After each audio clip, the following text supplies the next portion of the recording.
And this time I didn't catch the professor off guard like on another review. Usually you do. It's great. I thought about it, but I didn't because I care about you. Oh, it's kind of you. It's very kind. On Smackdown. Let John get me on Dynamite and screw me every time. Yeah, that's great.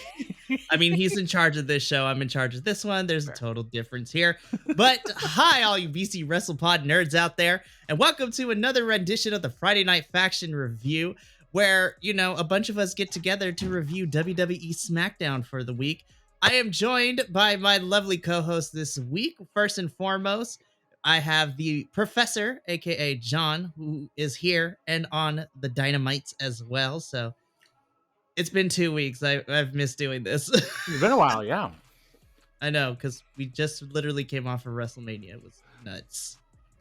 It was nuts. And then, of course, you know, too much time has passed by. I don't know if it is the official debut or you've been here before and I just forgot about it. But our newest acquisition to BC WrestlePod, making his, I guess, kind of debut here on the Friday Night Faction Review, Macho Rodriguez, or Macho for short. Who the hell told you this was open mic night?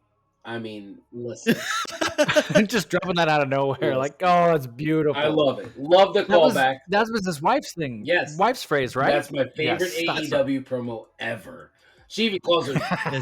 Listen, I grew up in Jersey City, New Jersey. Like, listen, let me tell you, women talk like Brandy talked in that, but like that felt very like real to me. I was like, yeah, I like that. No, it was cool. No, we could just do it like Roman Reigns. Every single week that I show up, you could just be like, hey, look, the return of Macho. Like, you know what I mean? Like, this is a return back. We had a few in the fall and that kind of landed on. Mm-hmm. And then there were a few where you and Mikey killed it and went on for like an hour and a half. And I was listening to it like, oh, this is great. I want to be there. So I'm glad we're finally back with you, man. Yeah, let's do it. I'm excited. This is good. I like it. Sundays, I don't really do much here, like, you know. So I'm good. Nice. Let's do it. Let's enjoy it. It's fantastic. Let's make some money. Let's make some money. Yeah. make this dinero. Right. All right. Shoot. So before we get ahead of ourselves, let me do the housekeeping real quick because we got to keep a tight ship this week. But you can find us all over the YouTubes at BC WrestlePod. Follow us all over the social medias at BC WrestlePod. We have audio podcast version of everything on your favorite podcasting network, Apple Podcasts, Spotify, Amazon Music somehow. We're literally everywhere. And then, of course, some of us, the East Coast Collective and me, are going to be at the New Jersey Wrestling Show Saturday, May 18th and Sunday, May 19th. BC WrestlePod has a table there. It's going to be a fantastic time. Come say hi, buy some merch. Just overall, this is going to be a fantastic time. It's going to be great. But now housekeeping's out of the way. Let's get into why we're really here to talk about how much I actually really enjoyed this week's SmackDown. Oh, yeah. Yeah. I was like, it's kind of a running gag that SmackDown was a flip of the coin for about 6 months there, right? Where it was, when we give our ratings, it was like 8-3, 8-2, 8-5. Like, what is happening? Yeah. This was really solid. There was some fun stuff that we talked. There's a bunch of promos in here. And for me, there was one that was great. And the rest were like, okay, fine. But this was a fun SmackDown. I enjoyed this one. I had fun with this SmackDown, and I think that's going to be the running term that I'm going to be using for this thing, is that SmackDown was a lot of fun. And we talked a little bit about it off air, but we kick off with your new champion after WrestleMania, the American Nightmare, Cody Rhodes, because we did talk about Brandy's promo. Who told you it was open mic night? So good. Loved it. It's great. I mean, there's nothing I could say. It's pretty much the same promo that Cody gave on Raw, just minus a certain Dwayne "The Rock" Johnson coming out. Fair. I gotta be honest, we didn't cover Raw, but I was like, that promo was going great, and then it kind of got weird in the middle because someone forgot their cue. But this one was better because it was just Cody talking to the fans, talking about recapping WrestleMania.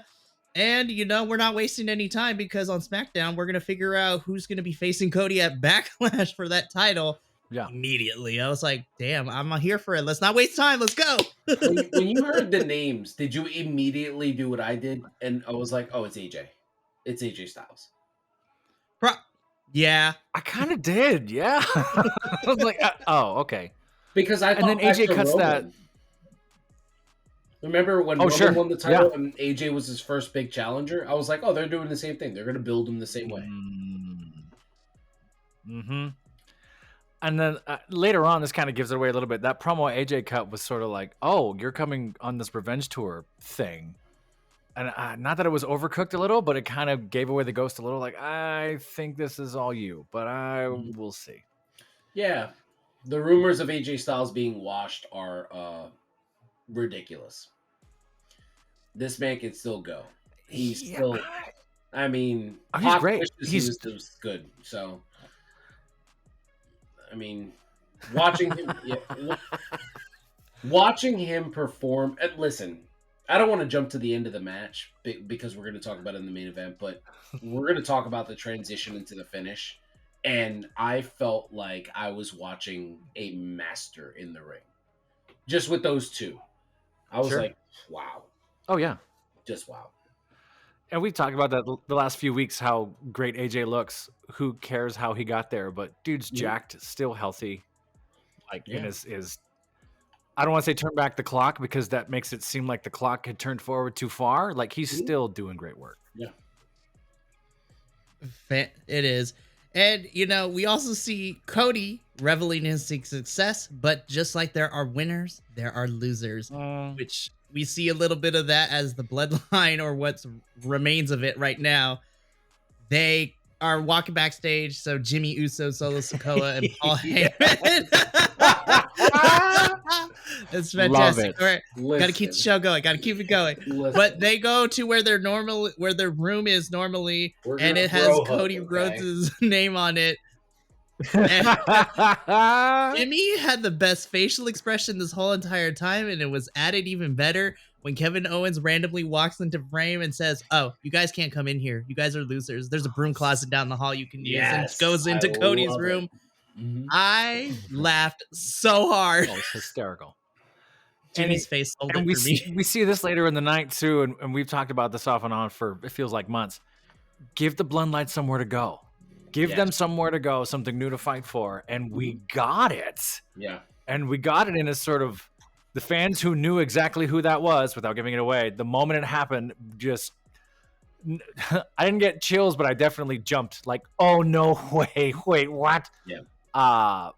We have something we can get reinvested in it now. We're not in that plateau place anymore. I'm here for the reign of Solo, but we'll talk about that in a minute. Yes, we will. I'm so excited. Yeah. So we had these two things, and we get in our first match. So this is the first triple threat match for number one contenders to Cody's title at Backlash. It is Mr. L.A. Knight, versus Bobby Lashley, versus Santos Escobar.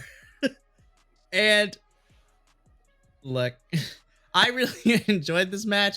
It was chaos towards the end of it, which makes me happy because it seems that we are giving Bobby and the Prophets somebody to feud with now that we are kind of quote unquote done with the Final Testament feud, which let's be honest, that the build up to that match at WrestleMania was not great, but I still enjoyed everyone involved in it.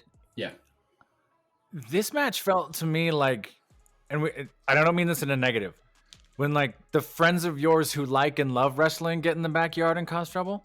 Mm-hmm. Not the folks that do the backyard crazy stuff. This was like, hey, let's just go do cool shit for 15 minutes. Okay. And then it works. Yeah. You're like, oh, let's go to the outside. Let's call this spot, call that spot, call this thing, call that thing.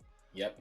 Every time LA Knight jumps to the top rope, my heart skips just a beat because I've seen him miss it. So now in my head, I'm like, please don't. Yeah. I feel a little bad for Bobby because I feel like I want more, but that's just me being a greedy fan, if that's any sense. Yeah. I thought Santos looked great in here too. I'm trying not to get too heady about the booking of Bobby Lashley because a part of me wants to see so much, but I'm happy for LA Knight and Santos is still the heel and it's all going to work. So yeah. I mean, have you ever been a part of a show? I mean, you're a director outside of this, right? You do like stage work and stuff. Have you ever I do. been in the? Yeah. Oh, go ahead. What did you say? No. I do fight choreography stuff and acting There and you all go. kinds of random Yeah, stuff. there you go. So have you ever been like Yeah. planning a scene while a scene's going on at the moment? And you're like, oh yeah, let them go do their shit and I'll explain this to you. But what they're doing over here is so good, you have not gotten any work done. That's exactly what I felt like. I was a part of a show with JPW where Amazing Red and Insane Dragon, right, were competing. And I remember like Fat Frank was like talking to me and my brother, and he was like, oh yeah, this is what you guys are going to do. This is going to be the finish. And the three of us were staring at the ring and we heard nothing. And that's what this felt like. I was like, wow. You're exactly right. Yeah, exactly right. I was just like, wow, this is a really great match by three pros, guys that have been in the business for a very long time, all guys that are like over their 40s. And I thought to myself, I was like, man, this sucks because I can see any of these three competing for a world title. Like the other 3-man match, I was like, oh, it's only one. It's got to be one. As much as I love KO, but this is the match where I felt like any of the three could have won, and I'd be happy with it. I'd be happy with Cody working any of these guys. I think any one of them, the audience would have popped too. Yep. Like it could have been any of those three, and they would have gone, yeah, okay, let's go. Like doesn't matter. I mean, you think about it. LA Knight gets the immediate pop. The Pride needs the win, right? Like Bobby coming out of WrestleMania, like the Pride. Ooh, Bobby's back in the title picture. And then Santos, like, can you imagine what this would do for like Legado? Like, wow. That Avalanche, whatever that was, tower thing, Bobby Lashley I'm just going to carry all of you. Okay. Like, what is... that man is immortal, at least in my eyes. Awesome stuff. It was a lot of fun. This was a fantastic match. Of course, LA Knight picks up the victory here because of all the shenanigans. I also want to shout out BFAB, who comes in with the heaviest boot to the face ever. She's like, bam. I was like, ooh. I was like, somebody owes her money. It was so beautiful. This was a fantastic match, and this made me smile. So from here, we go backstage. We are with LWO. We still don't know who attacked Dragon Lee in this whole thing. Spoiler alert. We all know it's Carlito, and it's going to be glorious when we get the eventual turn. Yep. But this was mostly focused on Ray, talking about how LWO is family, and Ray talks about how he has one more championship run in him. I was just like, oh, we're setting up the retirement tour. Here we go. Like, yeah, exactly. Like, yeah, probably. Maybe, but not really. And we know that. We'll talk about the match, and we've talked about Ray the last few weeks too, and Ray still looks better than folks half his age. So that's not me knocking Ray at all. Mm-hmm. It's just now that half step. It's just now that little bit of, oh, please don't get hurt place. And I think he probably feels it. And he's like, hey, before it gets too far south. But I don't want to see Ray go. Maybe I'm biased, but we'll see. It's like, I understand that, but that's an athlete thing. So yeah, I mean, when I watched Rey Mysterio, I was shocked. I was talking with my bro, and he was telling me that he thought that Ray was going to go over at Mania. I didn't expect it, and he's like, I think he's going to go over. He's going to have 2 wins, and then next year at Mania, he's going to retire after losing to Dom. And I was like, okay, they're going to do a trilogy. Triple H loves trilogies. I get it. But when I'm watching it, I'm just like, he's not just competing in there with guys his age. He's competing in there with guys that are currently better than he is. And it almost reminds me of when he was working WCW and he was working guys like Psychosis or La Parka, and it was like, well, Ray's clearly better. And now it's like, oh, well, sure, Dragon Lee is like so much better, and Montez Ford and guys like that, and it's like, oof, it's starting to show.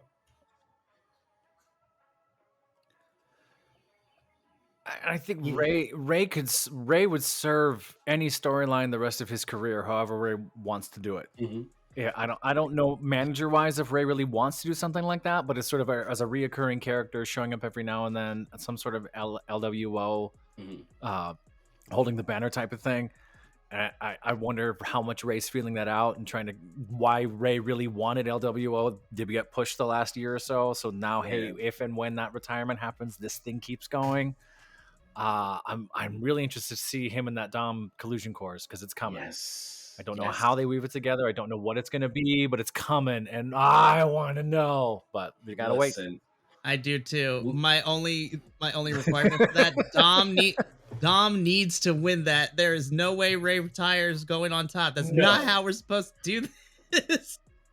No. I definitely if that happens, feel I might Dom goes. actually Dom to me is, because he's not talked about enough. I feel like he's the most underrated professional wrestler in the business today. Like, the progress that he has made in ring is otherworldly. And I think people don't look at it because they expected him to be Ray. They expected him to be, as I said earlier, Psychosis. And he's more so Edge. You know, he's more so that style of a performer. So sure. I think he's just carving out he's not lucha. He's not a lucha wrestler. Just because your dad was a lucha king doesn't mean you need to be that. Yeah. I think he's really found his style. Like, he started to nail it down the last 6 months or so. Like, this is what I'm good at. This is what I sell. Not that he wasn't, because absolutely, you know, he had Vince's blessing a long time ago, and everyone was pushing him that way. But he's starting to breathe into it a little bit more. He's starting to be more himself, if that makes any sense. And he particularly was when he does everything with Rhea. It's set up now. We just get to wait, which I don't want to wait. No, of course not. Ooh. But, you know, since we're talking about setup, little Dawson Solo set Jimmy up this. Ooh, this is intense. Solo set Jimmy up in this next thing because this was a thing of beauty. So, Bloodline comes out there. Solo, Jimmy, Paul Heyman. Paul Heyman gets on the mic, talks about winners and losers and consequences for losing. But on top of that, you know, he recaps basically everything that we saw at WrestleMania Night 2. And before he can go any further, Solo Sikoa interrupts him. And I'm like, color me intrigued. Let's see where this goes. Solo gets on the mic and says, basically, you said, Paul, there are consequences for losing, right? And consequences bring change. And then we get the slow turn to Jimmy, who's like being the hype man until he realizes that Solo is talking about him. And then Jimmy gets upset. Then Solo comes in with the Judas that he is and, you know, hugs his brother and says, you're my brother. I love you. And then Hoodie person attacks Jimmy from behind. Hoodie comes off, and I knew this was gonna happen, but I still popped for it like a little kid. But Tonga is officially in the WWE, and I was screaming at my television because I am excited. And, you know, Andrew, one of our other co-hosts, who's very familiar with some of the independent scene, it's only a matter of time before we get maybe Zilla and Jacob Fatu to make their debut at some point. But this was a thing of beauty. Jimmy gets jumped by Solo and by Tama. A chair is involved. You know, acknowledge Solo as the tribal chief. Paul Heyman tries to call Roman Reigns, but then the phone gets snatched by Solo, and he curb stomps that thing. And that is they walk up, and that is how we end this segment. This was so good. And I'm so happy to see Tonga in WWE. This was a masterclass in telling us why losing doesn't matter. In certain companies, losing sometimes can lead to something bigger. What has the internet been saying for the past 3 months? Solo, since he beat John Cena, he's 0-36. Well, guess what? One promo, one segment. Now he's the tribal chief. Immediately, the internet is ablaze. Wrestling fans are nuts. They're like, oh my God, they're fantasy booking it right now. It's going to be the Bloodline versus the Bloodline in a civil war. Roman and the Usos versus the Fatus and Tama Tonga. It's like, all right, you captivated everything. I thought it was so brilliant the way they did it. We know Solo could talk from his NXT days. We know Tonga could talk because we've seen some promos of him in Japan. And we've been calling for Solo to talk for months. Like, let him say something. Oh yeah, like we know he can. This is gonna captivate the audience, and he's got that charisma to do so. But that's not what he was called to do. He was just doing his job. Right. They're like, go out there, be the street fighter. This is gonna change everything. My biggest question, because I feel like that's what wrestling does, is leave you asking questions. My biggest question is, why were people talking more about this than the current world champion? In my opinion, we had a good 6-month lull of the bloodline where we had this sort of do something, right? And it kind of got fixed. This was right after all the Sammy and KO stuff. There was this good 6 months of where are we going? What are we doing? How are we going to do this? Yep. Part of that was misfiring. You could argue on how some of the story booking was done and all these other things going to Cody, whatever. But there was a little bit of, I was calling for Rikishi for months. Like, get me a tribal council. You want to say tribal council? Call all the family. Get grandma, get everybody down there, put them in the chairs, and let's do this for real. And now it kind of feels like, oh, if we're going to play cousins, I think it might have been The Rock returning, was like, hey, if I'm back, you want to play family tree? I'll put the family tree up there. Let's call everybody. Yep. Who wants to come down? Who wants a piece of this thing? And now it's interesting. You have a mafia. If you're a mafia movie person, you're there. You have the Godfather arc. You got the Goodfellas lines. You got. Sorry, you said this. I had white men can't jump on my head. Sometimes when you win, you actually lose. Like right underneath, right? Like, so now it's complicated. Now it's complex. Now I'm invested. Let's go. Yeah. We're going to fight the wise man. Let's go. Like, shake it up. Love it. It's exciting. Yeah. This was a great segment. And let's talk about for the fact that everybody thought everybody coming over from Japan, everybody coming from the Indies needs to go to NXT. Well, that's sure as shit not true, because Tonga debuted right away on SmackDown. Straight up. Fans knew exactly when he pulled that hood off, that pop was loud. So, I mean, I loved let's dispel that narrative. Yeah. I saw have his face in the sweatshirt. I was like, that's Tomat. And then all of a sudden Corey's like, oh my God. It's like, okay, there he is. Yep. Dude looks jacked in the sweatshirt. Yeah. It was like, what is it with the bloodline and black hoodies? What the fuck? I mean, I agree. Like, give him a little more. Yeah. But everyone likes that silent assassin coming out of the dark thing. But it makes a lot of sense too, because Black intent is good at hiding certain physical features. Fashion nerd here. Hi. I mean, maybe if you jack like that though.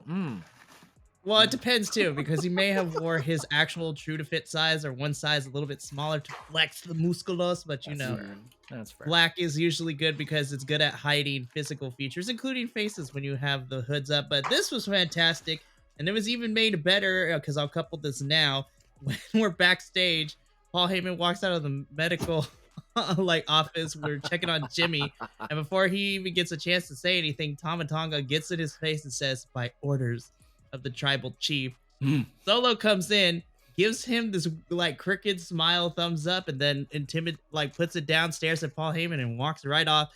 And I have never seen that man more terrified in my life. This was levels of all terror levels of, oh my gosh. It's so good.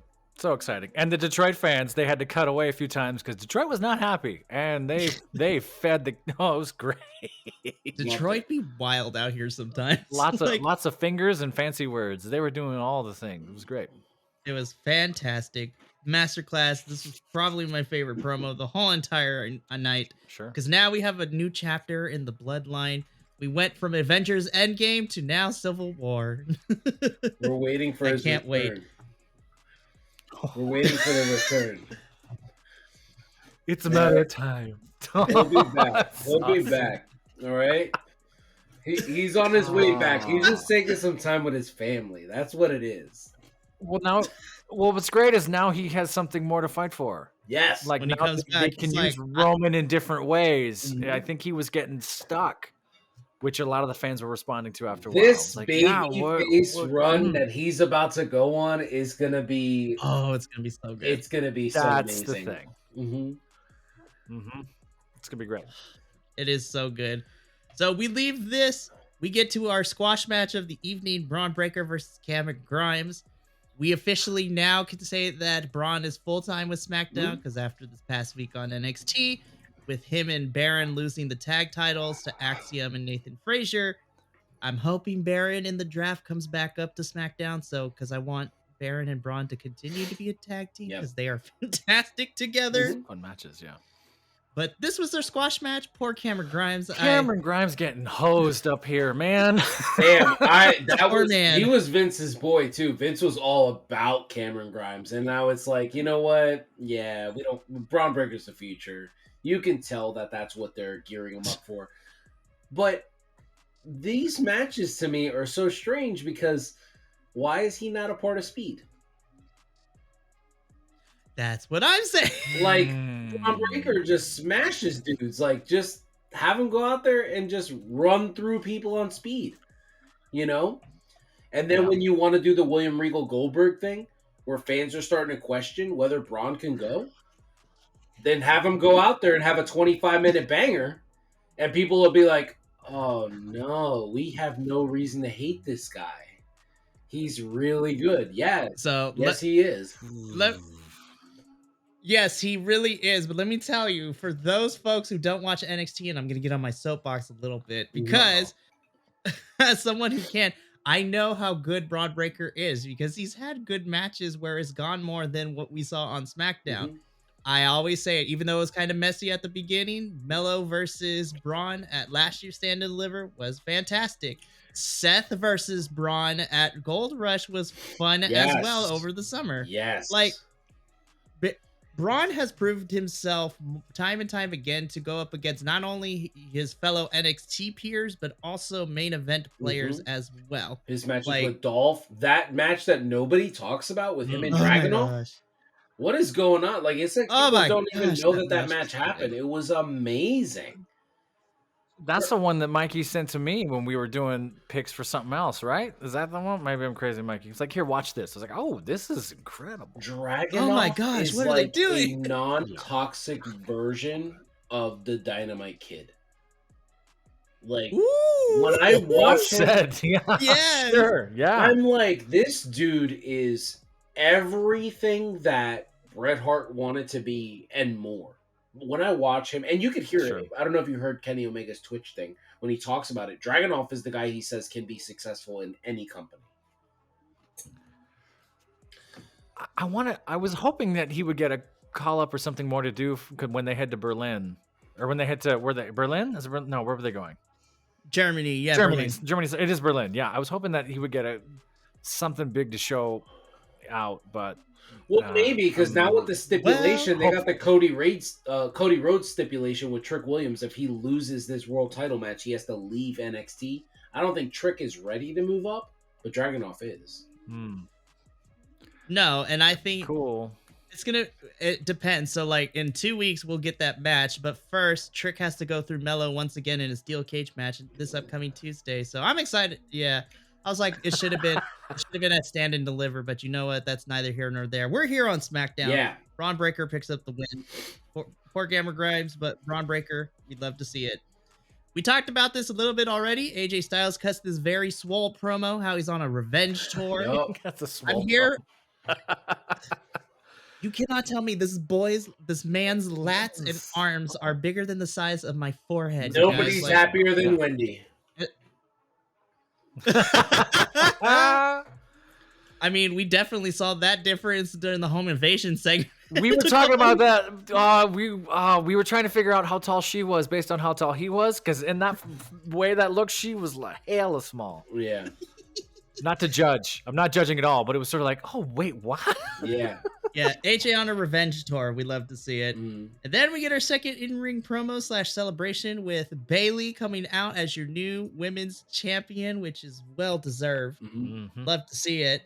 And she talks about how basically her babyface promo is just like, I'm happy. Thank you for all believing in me. Mhm. I won this. This means a lot to me. And who else but interrupts her but Miss Tiffy Time herself, Tiffany Stratton. I noticed that they gave her NXT song back instead of the one that she was using a couple weeks ago, which I prefer the NXT version. Also, shout out to the ring gear. I was like, oh, it's Heather's coded with the way that the patterns were. Oh, that was clueless.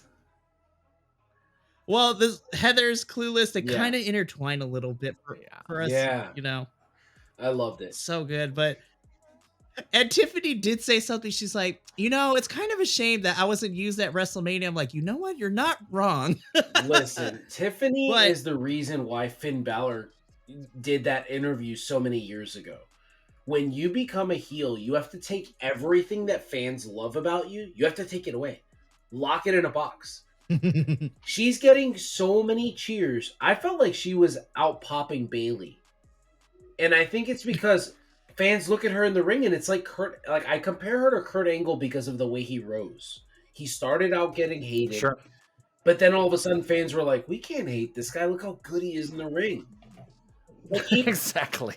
So it's like, that's what I see with Tiffany. Fans are just like, nah, bro, she might be the most talented woman on the roster in terms of athleticism. So we need to cheer her.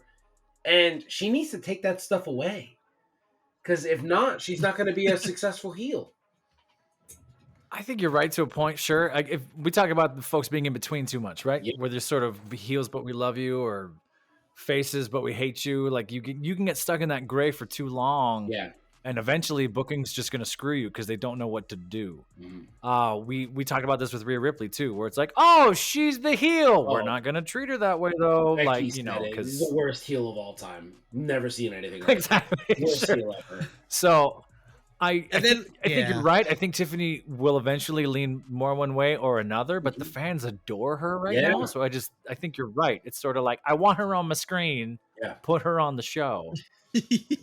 I've never seen people get Tiffany, reactions this fast. Like, it's fast. Right? Sure. They're chanting her name They at the roster Elimination crowd. Chamber. She's the least. Like, They were so upset were when she got mad. I was like, eliminated. how is this happening? But yeah, we got a match with Liv Morgan, and you're getting the biggest pop. Like, what is going on?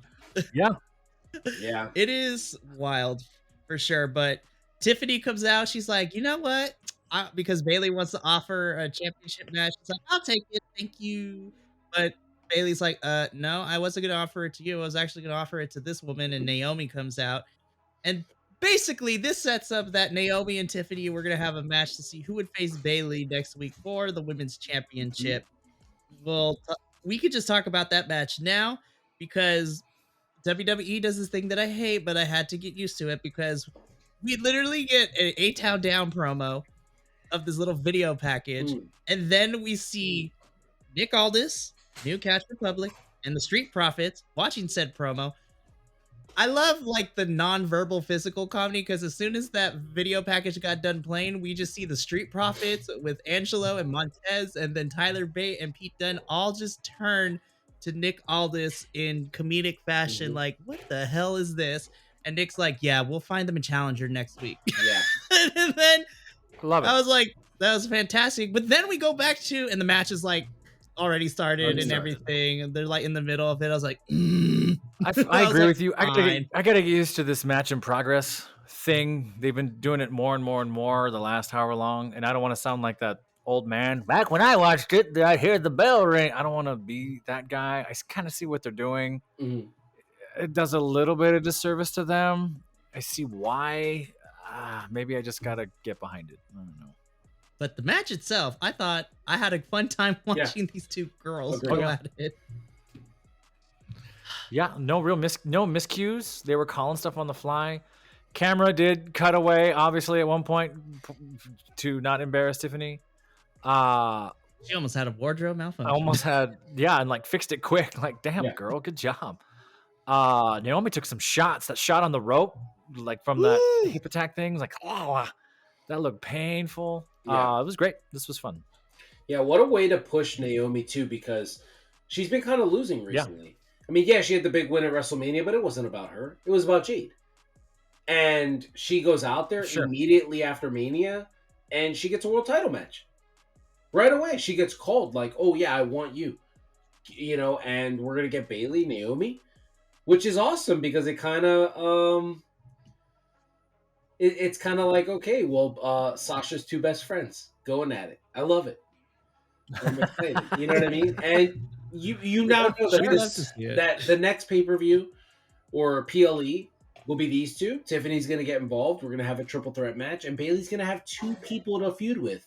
This is great for storytelling. I love it. It's great for Bayley. And I want to say, and you might have been back when we were talking about this, Luis, where we were like, what is Damage Control doing? Where are we going? Mm-hmm. And this is right at that Shotzi angle they had for a while. This is right at what are we doing with EO? How are we going to get this to happen? We're waiting for Dakota to come back. We know she's hurt, but it was like, we have nowhere to go. And now that they pulled the trigger on this stuff, now Bayley can do whatever she wants, and Damage Control's still there as a heel faction. I think that's great. Absolutely. It was. I'm excited for the match next week. Oh boy. So love him or hate him, we get a on the phone promo from Logan Paul. From his mansion on the island. Yeah. Those conversations aside, it did what it needed to. Logan Paul is still being a heel. He's still your United States champion. And he made the crowd boo for him. He's like, we're in a new era. We're in the Paul Levesque, Logan Paul era. I was like, ew, don't say that again. Please never say that. Logan Paul Levesque? Yeah. I mean, there's a certain wrestler who is prominent verbally on all wrestling platforms right now. And this is kind of what Logan's dealing with. If you think about it, Ronda's keeping him pretty popular right now. Like, she has a lot to say about him. And he's obviously a big heel right now. And getting a win over Randy Orton, of all people, that's pretty big. So, I mean, I think this is here to stay. I think this is a way to get the title onto LA Knight. Who knows? Maybe his payback to the company is that in his hometown in SummerSlam is him dropping the strap to LA Knight. We'll see. Yeah. I see that. I've talked about Logan Paul too much in my life, so I don't want to over complicate his angle with all this stuff. I respect the hustle and the athleticism he has brought, absolutely. Yeah. And from the clips I've heard of his podcast, the stuff that's been sent to me, he does actually sound like he's an okay guy when he talks to them. He's made millions of dollars being a heel in real life on YouTube with his brother. That's kind of what got started him on Vine and everything else. I'm going to be a heel. I'm going to get people to hate me. So it's kind of in his bone and in his blood. I mean, I was never a Logan fan on Vine. I was more of a Mighty Duck fan. I thought Mighty Duck was hilarious. Thank you for knowing Vine, though. That makes me happy. I miss Vine. I don't know. I'm not. I've warmed up to it a lot because initially it was, this is a cash grab. What the hell are you doing? But, ever since that him and Ricochet meeting at the top, I was like, okay, I have you want to go? Go. Yeah. I love it. I love the way they position him as well, because clearly he beats Kevin Owens by schmoz, right? And sure. I mean, I don't look at Kevin Owens like they talk about the realism, right? So like, I don't look at Kevin Owens and think like, nah, Logan Paul could beat this guy. You know what I mean? So like, if you just add a little bit like, oh, this might be real, it makes sense for like KO to like deck him, knock him out, and then the ref to be like, what the hell's this? Yeah, I loved it. So yeah, I think it's pretty good, pretty nice. Yeah, so I mean, now that we're done with the KO, Randy Orton, maybe for a little bit, we shall see. And ultimately, I do agree with you, Macho, that I believe that we are building, and to you, to a certain extent, Professor, I do think we get LA and Logan at SummerSlam in August. In Ohio. Gosh, that's a long time. Might have to drive 5 hours to go see that. They gotta do something to fix SummerSlam last year. because I remember Luis was very upset. Yeah, We listen. were all very upset. We were all very upset, but I It still wasn't remember his Luis. fault. It was his cousin's fault. Okay? I blame Jimmy for that one. Yeah, I blame. That's right. You know, it wasn't his fault. He did his job. I blame booking in that whole thing. Oh yeah, there's a lot. We don't want to revisit that, but That was yeah. we move. The bar's been set low. They should easily walk over it. We can put it there. Yep. It should. So we leave Logan Paul's segment and we lead into our second squash match of the evening, but a fun one nonetheless, just because Chelsea Green is always so down to do whatever. But this was Chelsea Green and Piper Niven coming over from Raw ? Like, I was just like, so I was like, oh, they're just jumping ship. Okay, cool. This is gonna be fantastic. But they're here for one night only thing. They might get drafted to SmackDown. But anyways, Chelsea Green and Piper Niven take on the team of Jade Cargill and Bianca Belair. And as soon as I saw that, I'm like, oh, this is gonna be quick. And then within a minute and a half, it was. I kind of love that Jade's the Terminator and just shows up and ends it. I don't hate that right now. Eventually, I want to see her do more, but I know they're trying to get her the reps in, and they're really taking their time easing her in, which is, safe and fine. And I know she could probably take it. But I for right now, I kind of love it. It's like, oh, Jade's here. You got 15 seconds. You gonna die. Like, and there's nothing that's gonna It's like Egg Burger life. Yeah, you'd be hard pressed to find a bigger advocate for the women in professional wrestling than me. I did not like this match. Oh, really? Fair enough. Because Bianca can be the heater.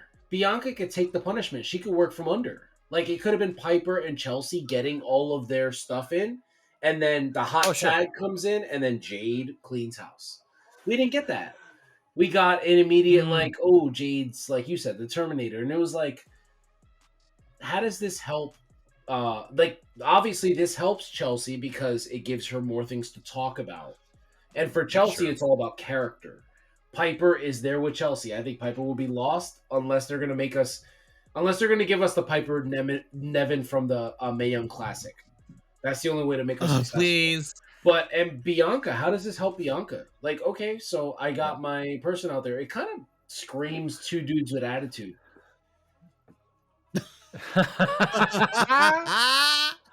I do agree with you. You're right. And I wish there was a little more here. Mm-hmm.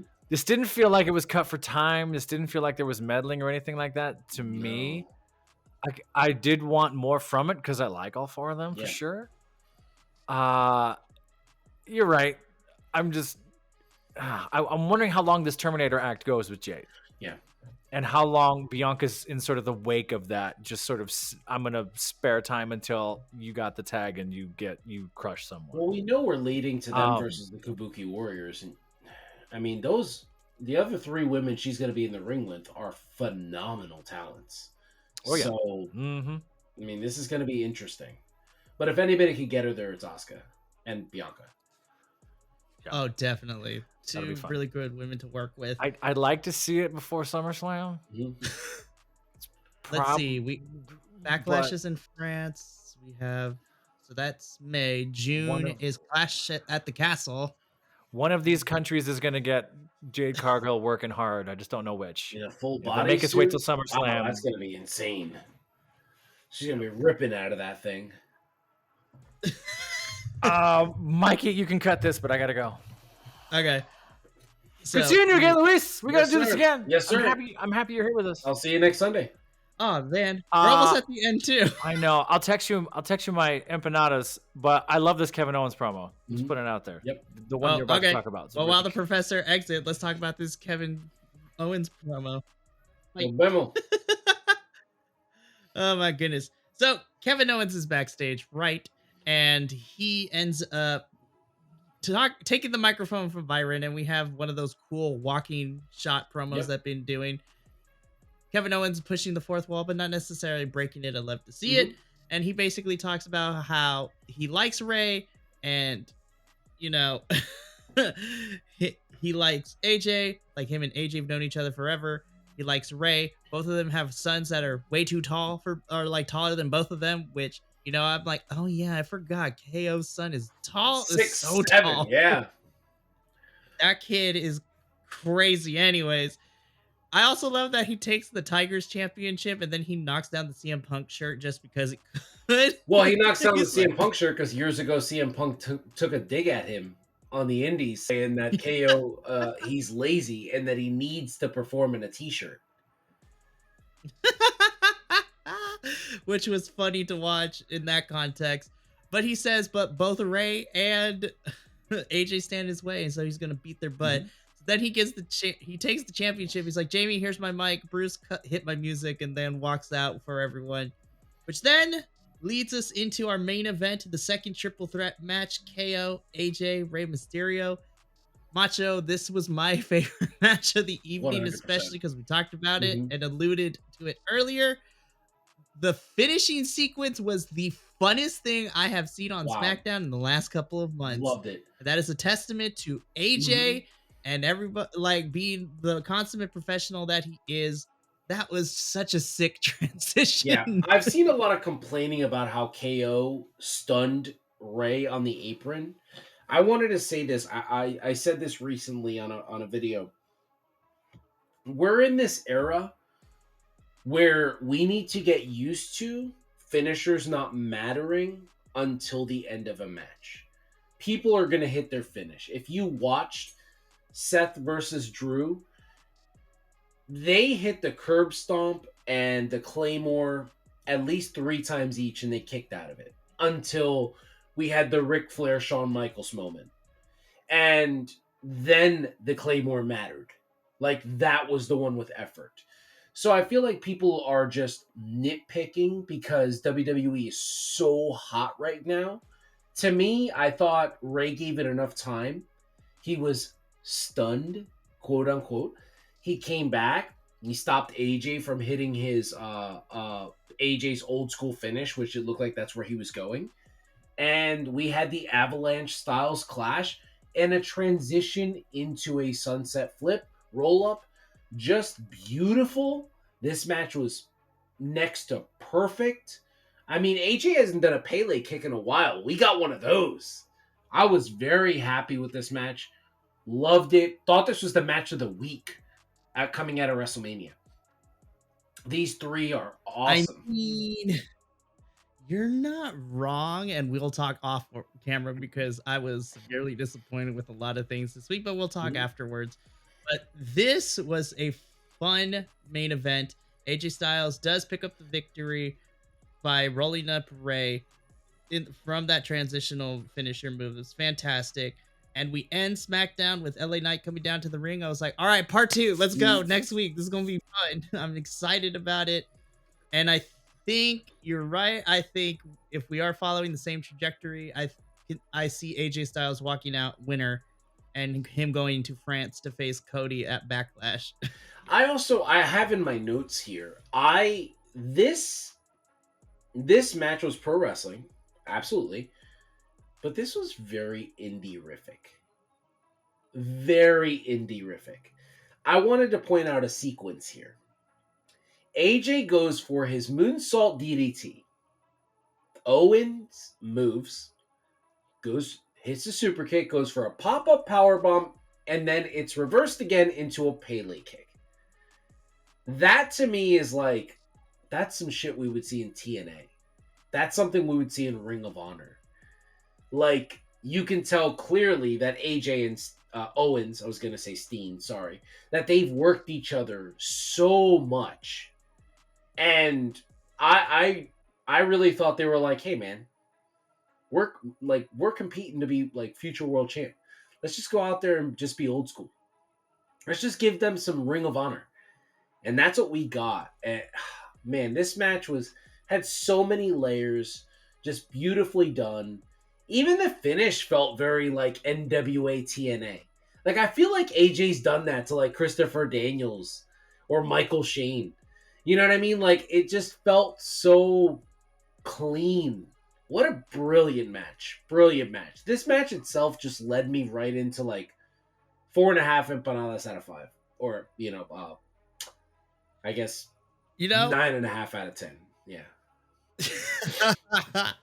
I'd love to see it. And you know what? We're going there. So I give this a solid 8.5 out of 10 for me as well. This was a really fun Mhm. SmackDown.